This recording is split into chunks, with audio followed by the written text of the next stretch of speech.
the media and law enforcement just try to push this to the side. Hopefully people forgot about it. They didn't want to know about it. One guy that did not let this go was Dan Bongino way back. Basically, when this thing happened, he thought it was an inside job. He speculated, and now it seems like he could have been right, as Stephen Baker is revealing to Glenn Beck.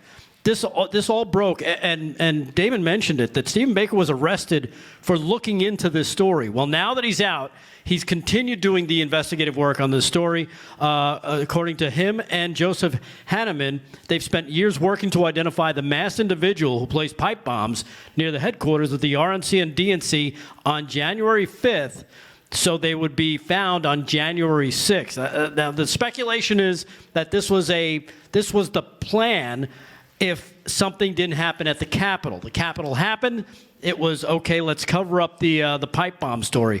Baker, whom the Biden FBI arrested over his January 6th reporting, revealed to The Blaze co-founder Glenn Beck just on Wednesday that they finally looked into the suspect and they pretty much figured out who this person was. Kevin, anything else you wanted to add on this before we get to the first cut? Yeah, I'd love to. And this is about the cut. Thank you, Rick.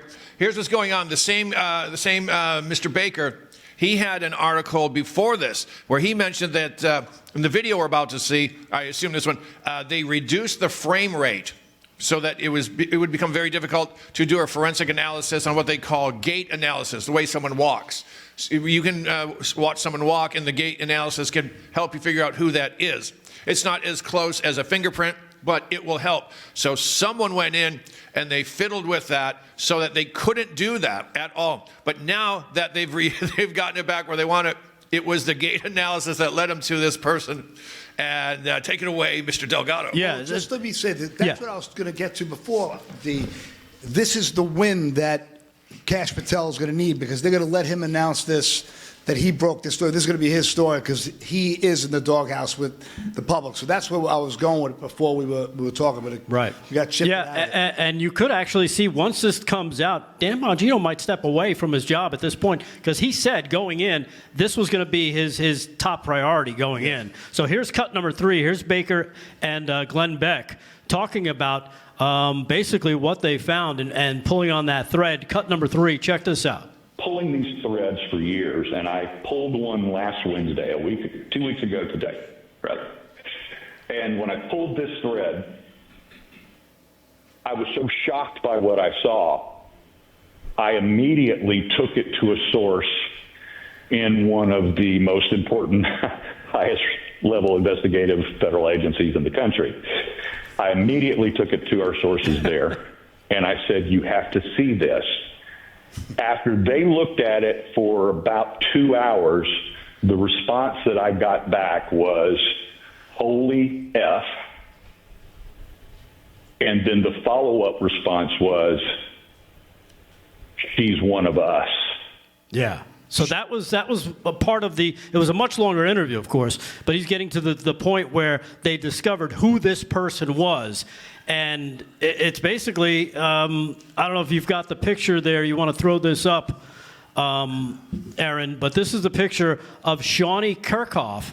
Shawnee Kirchhoff has been named as the Capitol Police officer that is that person who planted these bombs.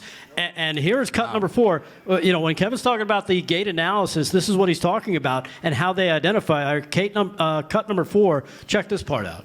What's your confidence level in this story? I can give you forensic estimates. I will tell you that from gait analysis, that's the analysis of the hoodied bomber on the evening of November 5th, compared to the gait analysis of this individual in private life and at work, that the actual software hit at a 94% accuracy. Then human analysis from the experts in intelligence is much higher. They looked at it and went, my God, that's it. You've got it. And put things in motion as a result of that. Yeah, and the things that he's talking about going into motion, Damon, and I don't know if you've heard this, Kevin, is that they are basically Kash Patel and anybody who's investigating this on the FBI side, they are locking down everything to make sure that this is as clean as possible.